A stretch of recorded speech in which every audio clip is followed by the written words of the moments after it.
Audio Jungle.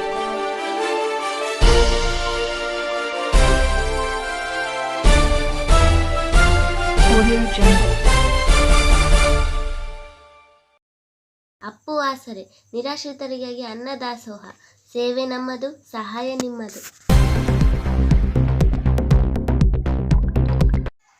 Ballari ಜಿಲ್ಲಾ ಸಂಡೂರು ಪಟ್ಟಣದ ಗುರುಭವನದಲ್ಲಿ ಗುರುವಾರ ಜೀವನ್ ಸಂಗೀತ ಸಂಸ್ಥೆ, ಸಾರ್ವಜನಿಕ ಶಿಕ್ಷಣ ಇಲಾಖೆ, ಮಹಿಳಾ ಮತ್ತು ಮಕ್ಕಳ ಅಭಿವೃದ್ಧಿ ಇಲಾಖೆ, ತಾಲೂಕು ಪಂಚಾಯಿತಿ ಸಹಯೋಗದೊಂದಿಗೆ 3ನೇ ವಾರ್ಷಿಕೋತ್ಸವ ಹಾಗೂ ಬಾಲ್ಯ ವಿವಾಹ ಮತ್ತು ಪೋಕ್ಸೋ ಕುರಿತು ಅರಿವು ಮತ್ತು ಪರೀಕ್ಷಾ ತರಬೇತಿ ಕಾರ್ಯಕ್ರಮ ಜರುಗಿತು. ಈ ಸಂದರ್ಭದಲ್ಲಿ ಜೀವನ್ ಸಂಗೀತ ಸಂಸ್ಥೆಯ ಅಧ್ಯಕ್ಷರು, ಪದಾಧಿಕಾರಿಗಳು, ಸಂಡೂರು ತಾಲೂಕು ದಂಡಾಧಿಕಾರಿಗಳು, ಕಾರ್ಯನಿರ್ವಾಹಕ ಅಧಿಕಾರಿ, ಕ್ಷೇತ್ರ ಶಿಕ್ಷಣಾಧಿಕಾರಿ, ಶಿಶು ಅಭಿವೃದ್ಧಿ ಅಧಿಕಾರಿ, ಮಹಿಳಾ ಘಟಕ ಅಧ್ಯಕ್ಷರು ಮತ್ತು ಮಕ್ಕಳು ಉಪಸ್ಥಿತರಿದ್ದರು. ಕಾರ್ಯಕ್ರಮದ ಈ ಸಂದರ್ಭದಲ್ಲಿ ತನ್ನ ಅಂಗಾಂಗ ದಾನ ಮಾಡಿ ಸಾವಿನಲ್ಲೂ ಸಾರ್ಥಕತೆ ಮೆರೆದ ಜೀವನ್ ಸಂಗೀತ ಸಂಸ್ಥೆಯ ಅಧ್ಯಕ್ಷೆ ಗೀತಾ ವೀರೇಶ್ ಇವರ ಸುಪುತ್ರ ಶರತ್ಗಾಗಿ ಎಲ್ಲರೂ ಎದ್ದು ನಿಂತು 2 ನಿಮಿಷ ಮೌನವನ್ನು ಆಚರಿಸಿದರು. ಜೈಲಿನಲ್ಲಿ ಇರ್ತಕ್ಕಂಥ ಕೈದಿಗಳಿಗೆ ಮನ ಪರಿವರ್ತನೆ ಮಾಡ್ತಕ್ಕಂಥ ಕಾರ್ಯಗಳನ್ನು ಮಾಡಿದರು. ಇದೇ ರೀತಿ ಇವರ ಕಾರ್ಯಗಳು ಸಮಾಜಮುಖಿಯಾಗಿ ನಡೀಲಿ. ಇವರ ಏನು ಸಂಸ್ಥೆ ಇದೆ ಅವರ ಆಶೋತ್ತರವಾಗಿ ಜನರಿಗೆ ಮುಟ್ಲಿ. ಜನರು ಸಹ ಈ ಸಂಸ್ಥೆಯ ಒಂದು ಏನು ಕಾರ್ಯಕ್ರಮಗಳಿಂದ ಅದನ್ನ ಸದುಪಯೋಗ ಪಡ್ಕೊಳ್ಳಿ, ಈ ಕಾರ್ಯಕ್ರಮ ಯಶಸ್ವಿ ಆಗಲಿ ಅಂತ ಹೇಳ್ತಾ ನನ್ನ ಮಾತುಗಳನ್ನು ಮುಗಿಸ್ತಾ ಇದ್ದೀನಿ. Thank you. ಮಕ್ಕಳಿದ್ದಾಗ ಮತ್ತದಿದ್ದಾಗ NGO ಮೂಲಕ ಸಮಾಜಮುಖಿ ಕಾರ್ಯಕ್ರಮಗಳು ಭಾಳಷ್ಟು ಆಗ್ತಿದ್ವು ಹಳ್ಳಿಗಳಲ್ಲಿ. ಅದು ಇತ್ತೀಚೆಗೆ ಸುಮಾರು 5 ವರ್ಷಗಳ ನಂತರ, 10 ವರ್ಷಗಳ ನಂತರ ಯಾವುದೇ NGOಗಳ ಕಾರ್ಯಕ್ರಮಗಳು ಸ್ಥಗಿತವಾಗುತ್ತೆ. ಬಹುತೇಕ ಎಲ್ಲ ಕಡೆ ಮೈರಾಡಿ ಇರ್ಬೋದು, ಬೇರೆ ಬೇರೆ ಸಂಸ್ಥೆಗಳಲ್ಲಿ ಭಾಳಷ್ಟು ಸಮಾಜಮುಖಿ ಕಾರ್ಯಕ್ರಮಗಳು ಮತ್ತು ಬಡ ಜನರನ್ನು ಸಮಾಜಕ್ಕೆ ಮುಖ್ಯವಾಗಿ ತರುವ ಕಾರ್ಯಕ್ರಮಗಳು ಭಾಳಷ್ಟು ಇದ್ದವು. ಇತ್ತೀಚೆಗೆ ಕಡಿಮೆ ಇದ್ದು ಅಂಥ ಒಂದು ಜವಾಬ್ದಾರಿ ತೆಗೆದುಕೊಂಡು ಯಾವುದೇ ಆರ್ಥಿಕ ಲಾಭವಿಲ್ಲದೆ NGO ಅಂದ್ರಿಂದ ಆರ್ಥಿಕ ಲಾಭವಿಲ್ಲದೆ ಸಮಾಜಮುಖಿ ಕೆಲಸ ಮಾಡಿರ್ತಕ್ಕಂಥ ಒಂದು NGO ಸಂಸ್ಥೆಗಳು, ಅಂಥ ಒಂದು ಸಂಸ್ಥೆಯ ಜವಾಬ್ದಾರಿ ಹೊಂದಿಕೊಂಡು ಮೇಡಮ್ ಅವರು ಇಂಥ ಒಂದು ಕಾರ್ಯಕ್ರಮಗಳು ಹಳ್ಳಿಗಳಲ್ಲಿ ಜಾಗೃತಿ ಕಾರ್ಯಕ್ರಮ ಇರ್ಬೋದು, ಅವೇರ್ನೆಸ್ ಕಾರ್ಯಕ್ರಮ ಇಂಥವೆಲ್ಲ ಮಾಡ್ತಾರೆ ಅಂದರೆ ನಿಜಕ್ಕೂ ಈ ಭಾಗದ ಜನತೆಯ ಮತ್ತು ನಮ್ಮೆಲ್ಲರ ಪುಣ್ಯ ಅಂತ ಹೇಳಕ್ಕೆ ಇಷ್ಟಪಡ್ತೀನಿ. ಒಂದು ವಾರದ ಹಿಂದೆ ಗೀತಾ ಮೇಡಮ್ ಅವರು ಬಂದು ನನ್ನೊಂದಿಗೆ ಸಂಪರ್ಕ ಮಾಡಿ ಮೇಡಮ್ ಅಕ್ಕವ್ರು ಬಂದರೆ ಇನ್ನೂ ಭಾಳಷ್ಟು ಎಫೆಕ್ಟಿವ್ ಆಗುತ್ತಾ, ಈ ಕಾರ್ಯಕ್ರಮವನ್ನು ನಾವು ನೀವೆಲ್ಲರೂ ಕೂಡಿ ಮಾಡೋಣ ಅಂತಕ್ಕಂಥ ಒಂದು ವಿಚಾರವನ್ನ ಅವ್ರ ಜೊತೆ ನಾನು ಇವತ್ತ ಹಂಚಿಕೊಂಡಿದ್ದೆ. ಅಧ್ಯಕ್ಷರಾದ ಗೀತಾ ಅವ್ರ ಬಗ್ಗೆ ನಾನು ಒಂದೆರಡು ಮಾತು ಹೇಳೋದಕ್ಕೆ ಬಯಸ್ತೀನಿ. ನಮ್ಮ ಜೀವನ್ ಸಂಸ್ಥೆಯ ಗೀತಾ ಅವರು ಇಲ್ಲಿ ವೇದಿಕೆ ಮೇಲಿದ್ದಾರೆ. ಅವ್ರ ಬಗ್ಗೆ ನಾನು ನಿಮಗೆ ಹೇಳೋದಕ್ಕೆ ಬಯಸ್ತೀನಿ. ಈಗ ಸುಮಾರು 6 ತಿಂಗಳ ಹಿಂದೆ ಗೀತಾ ಅವರ ಮಗ, ಒಬ್ಬ ಮಗ, ಅವನು ಅಪಘಾತದಲ್ಲಿ ಕೋಮಾ ಸ್ಟೇಜ್ಗೆ ಹೋಗ್ತಾನೆ.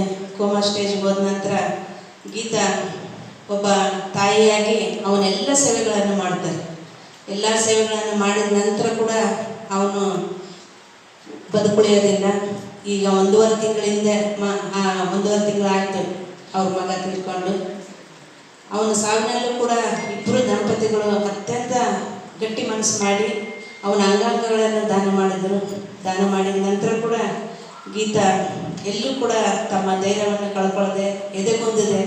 ಇವತ್ತು ನಿಮ್ಮ ಇಷ್ಟು ಜನ ಮಕ್ಕಳಿಗೆ ತಾಯಿಯಾಗಿ ಎಲ್ಲ ಮಕ್ಕಳು ನನ್ನ ಮಕ್ಕಳು ನಿಮಗೆಲ್ಲರಿಗೂ ಅರಿವು ಮೂಡಿಸ್ತಕ್ಕಂಥ ಕೆಲಸವನ್ನು ಮಾಡ್ತಾ ಇದ್ದಾರೆ. ಗೀತಾ, ಆ ನಿರ್ದಯಿ ದೇವರು ನಿನ್ನೊಬ್ಬ ಮಗನ ಕಿತ್ಕೊಂಡ್ರೆ ಏನಾಯಿತು, ಇಷ್ಟು ಜನ ಮಕ್ಕಳನ್ನು ನಿನಗೆ ಉಡುಗೊರೆಯಾಗಿ ಕೊಟ್ಟಿದ್ದಾರೆ. ದಯಮಾಡಿ ನಿಮ್ಮೆಲ್ಲರ ಜೊತೆಗೆ, ನಿಮ್ಮ ದಂಪತಿಗಳ ಜೊತೆಗೆ ನಾವು ಮತ್ತು ಇಷ್ಟು ಜನ ಮಕ್ಕಳು, ನಮ್ಮ ಸಂಡೂರು ತಾಲೂಕಿನ ಎಲ್ಲ ಮಕ್ಕಳು ನಿಮ್ಮ ಜೊತೆಗಿದ್ದೀವಿ. ಇವರೆಲ್ಲರೂ ನಿಮ್ಮ ಮಕ್ಕಳೇ ಅಂತ ಮುಂದಿನ ದಿನಗಳಲ್ಲಿ ನಾವೆಲ್ಲರೂ ಸೇರಿ ಗೀತಾ ಅವರಿಗೆ ಆತ್ಮಸ್ಥೈರ್ಯ ತುಂಬತಕ್ಕಂಥ ಕೆಲಸವನ್ನು ಮಾಡೋಣ.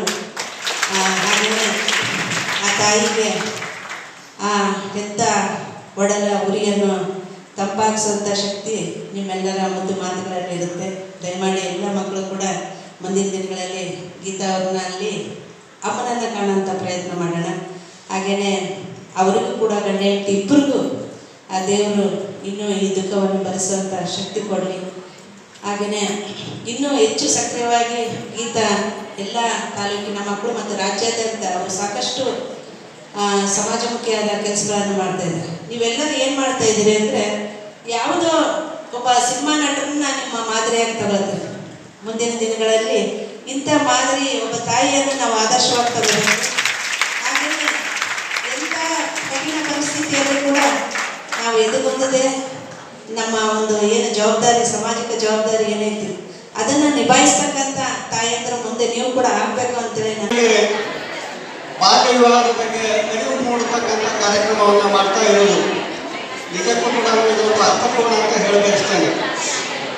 ಇತ್ತೀಚೆಗೆ ವಿಜಯ ಕರ್ನಾಟಕ ಪತ್ರಿಕೆಯಲ್ಲಿ ಸೊಂಡೂರು ತಾಲೂಕಿನಲ್ಲೇ ಸುಮಾರು 1 ವರ್ಷದಲ್ಲಿ 35 ಬಾಲಗರ್ಭಿಣಿಯರಾದಂತೆ ಅಂದರೆ ಬಹಳ ಆತಂಕಕಾರಿ ಅಂತ ವಿಷಯ ಇದು. ಹೀಗಾಗಿ ಆ ವಿಷಯದ ಬಗ್ಗೆ ಇವತ್ತು ವಿಚಾರಸಂಕಿರಣ ಮಾಡ್ತಾ ಇರುವುದು ಮಕ್ಕಳಲ್ಲಿ ಒಂದು ರೀತಿಯಲ್ಲಿ ಅರಿವನ್ನು ಜಾಗೃತ ಮಾಡುವಂಥ ಕೆಲಸವನ್ನು ಅವರು ಮಾಡ್ತಾ ಇದ್ದಾರೆ. ಆಡಳಿತ ವತಿಯಿಂದ ಸನ್ಮಾನ ಕಾರ್ಯಕ್ರಮ.